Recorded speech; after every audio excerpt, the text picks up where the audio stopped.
GSTR 2B। जी हाँ friends, GSTR 2B जो है वो अब पोर्टल पे इनेबल कर दिया गया है। यहां पर आप देख पा रहे हैं auto drafted ITC statement GSTR 2B, ये फॉर्म जो है अवेलेबल हो चुका है। इसमें आपके पास दो ऑप्शन ऑनलाइन दिए गए हैं, व्यू करने का एंड डाउनलोड करने का। आप अगर डाउनलोड पे क्लिक करेंगे तो डाउनलोड करने के लिए आपके पास JSON file and Excel file दोनों ही अवेलेबल रहेगा। अब जैसे ही इस पे क्लिक करेंगे जनरेट एक्सेल, तो ये जो फॉर्म है जीएसटीआर 2B ये तुरंत डाउनलोड हो जाएगा, जैसा कि जीएसटीआर 2A के केस में नहीं होता है। तो इसमें जो है वो संगे संग आपका जीएसटीआर 2B डाउनलोड होकर के आपके सामने अवेलेबल हो जाएगा कि कितना आईटीसी अवेलेबल है, कितना आईटीसी अवेलेबल नहीं है। डिटेल्स आपको इनवॉइस लेवल भी दिखा दी जाएंगी। अब देखते हैं जो हमारा ये ऑनलाइन जीएसटीआर 2B है ये किस तरीके से दिखेगा और इसमें आपको किन किन चीजों का ध्यान रखना है और इसे कैसे देख सकते हैं।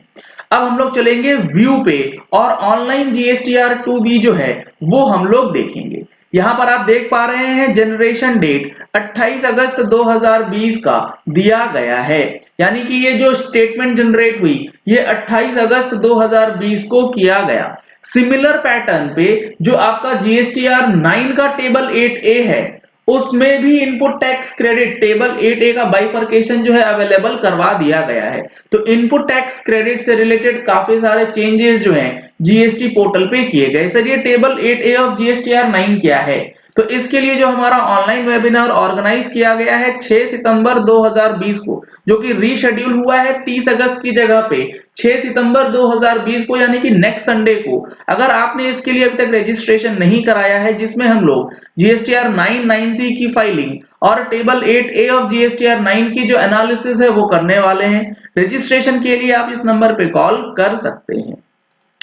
अब देखिए सर ये ऑनलाइन जीएसटीआर 2B इसके अंदर आपको दो टेबल्स दिखाए गए, जैसा कि बहुत सारी वीडियोस में आपने देखा भी होगा कि किस तरीके से जीएसटीआर 2B का फॉर्मेट आता। अब यहाँ पर ITC available and ITC not available ये दो टेबल्स आपके सामने आएंगे। आईटीसी अवेलेबल के अंदर दो पार्ट्स हैं, part A and part B. आपको यहाँ पर पार्ट ए के अंदर चार सब पार्ट दिखेंगे और ये चार सब पार्ट जो हैं आपकी जीएसटीआर 3B, जो आप जीएसटीआर 3B फाइल करेंगे उसके अंदर इनपुट टैक्स क्रेडिट कौन से टेबल में कितना अमाउंट जाएगा उसके अकॉर्डिंगली आपको दिखाया गया है। सबसे पहला है ऑल अदर आईटीसी, जो कि हम लोग जीएसटीआर 3B में इनपुट टैक्स क्रेडिट का टेबल के लिए यूज करते हैं। सप्लाईज फ्रॉम रजिस्टर्ड पर्सन, यहां पर आप इसे एक्सपेंड करके देख सकते हैं कि इस पर्टिकुलर टेबल के अंदर कितना अमाउंट ऑफ आईटीसी आपके लिए अवेलेबल है एज पर जीएसटीआर 2A, जिसका कि यूज करके 2B में आपको एक सजेस्टेड आईटीसी स्टेटमेंट दिया गया। यहां पर आपको B2B invoices, debit notes and related to amendments data जो है वो बता दिया जाएगा।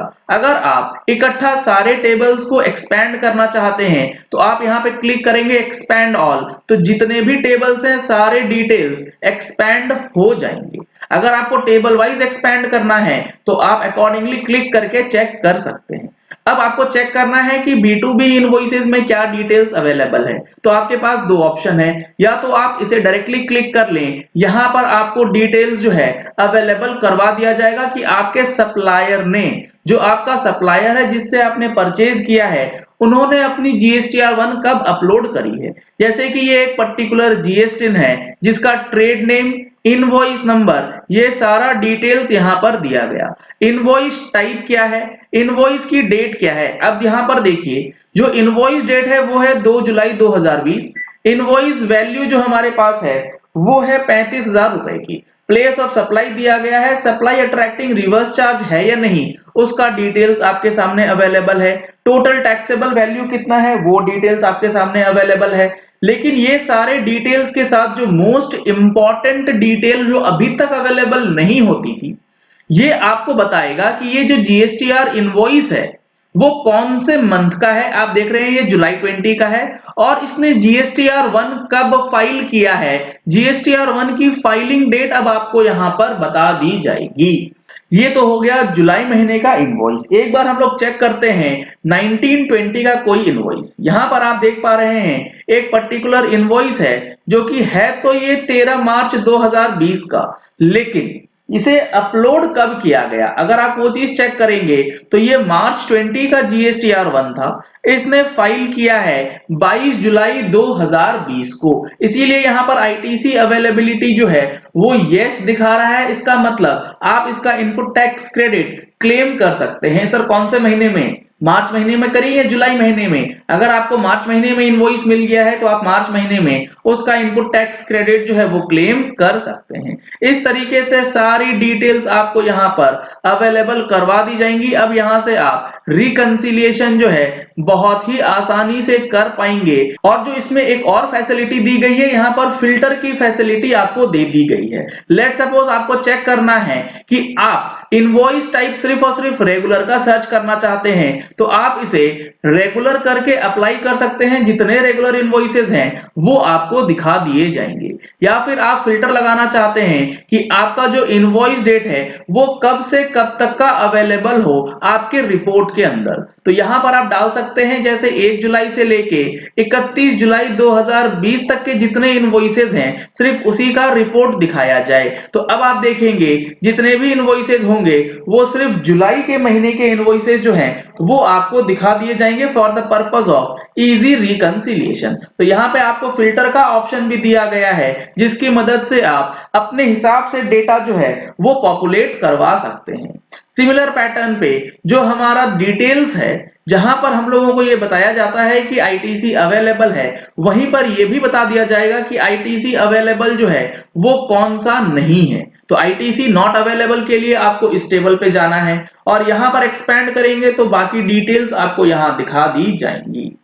इसके बाद अगर आप एक साथ समरी नहीं देखना चाहते, टेबल वाइज देखना चाहते हैं तो आप ऑल टेबल्स पे क्लिक करें और ऑल टेबल्स पे क्लिक करने के बाद आपको यहां पर सिलेक्ट करना है कि B2B का टेबल चेक करें, क्रेडिट नोट डेबिट नोट का चेक करें, इंपोर्ट ऑफ गुड्स का चेक करें या import of goods from SEZ का चेक करें, अमेंडमेंट रिलेटेड टू B2B या फिर क्रेडिट एंड डेबिट नोट्स। सारे ऑप्शंस यहां पर आपको अवेलेबल करवा दिए गए हैं।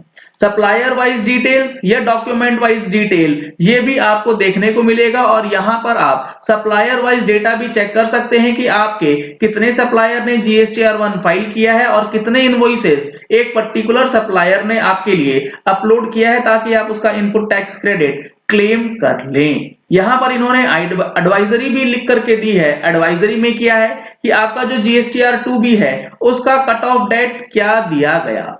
यहां पर आप देख पा रहे हैं normal tax payer filing at monthly frequency. अगर आपने सप्लाईज जो ली है वो कहां से ली है, वो ऐसे टैक्स पेयर से ली है जो कि मंथली फाइल कर रहा है, तो उसका जो इनवॉइसेस है वो आपके 2B में कौन से पीरियड का आ रहा है। जो भी GSTR1 उसने 12 जुलाई से लेके 11 अगस्त के बीच फाइल करी होगी वो सारे के सारे इनवॉइसेस आपके GSTR2B में आएंगे। अगर आपका सप्लायर क्वार्टरली फाइलिंग है तो उसने जो भी 12 जुलाई से लेके 11 अगस्त तक के अंदर फाइलिंग करी होगी वो डेटा आ जाएगा।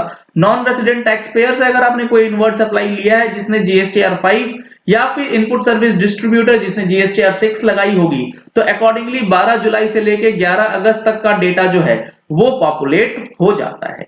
इसके बाद ITC रिवर्सल वाला जो सेक्शन है इसमें अगर आपको कोई ITC रिवर्स करना है, अगर आपकी पार्टी ने कोई क्रेडिट नोट अपलोड करा है तो उससे रिलेटेड जो ITC रिवर्सल वाला सेक्शन है वो भी दिखाया गया है। और 3B में 4B टेबल 4B2 का यूज करना है वो आपको साथ ही साथ बता दिया गया है। यहां पर आप देख रहे हैं if this is positive credit shall be reversed, if this is negative credit में बी रिक्लेम्ड। यानी कि अगर क्रेडिट नोट का अमाउंट इस तरीके से आ रहा है कि वो नेगेटिव है तो आप उसे रिक्लेम कर सकते हैं, अगर वो पॉजिटिव है आप उसे रिवर्स कर देंगे। सिमिलरली यहां पर बताया गया है कि 4A5 वाला जो टेबल होगा अगर ये अमाउंट पॉजिटिव है तो क्लेम कीजिए, अगर ये नेगेटिव है तो आप इसे रिवर्स कर देंगे।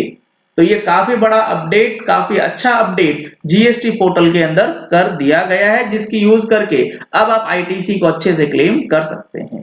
चलिए इस वीडियो को यही एंड करते हैं। आशा करते हैं कि आपको ये वीडियो पसंद आया होगा। अगर आपको ये वीडियो पसंद आया तो इस वीडियो को लाइक और शेयर करना मत भूलिएगा ताकि हर एक आदमी तक ताकि मैक्सिमम लोगों तक ये इन्फॉर्मेशन पहुंच जाए कि जीएसटीआर 2B को अब कैसे देखना है और इसका यूज कैसे कर सकते हैं। अगर आपने हमारे चैनल पे फर्स्ट टाइम ट्यून इन किया है तो चैनल को सब्सक्राइब करने के लिए नीचे दिया गया रेड कलर का सब्सक्राइब बटन प्रेस कर लीजिए। साथ में जो बेल आइकन है उसे प्रेस कर लीजिएगा ताकि वीडियोस की नोटिफिकेशन आप तक रेगुलरली पहुंचती रहे।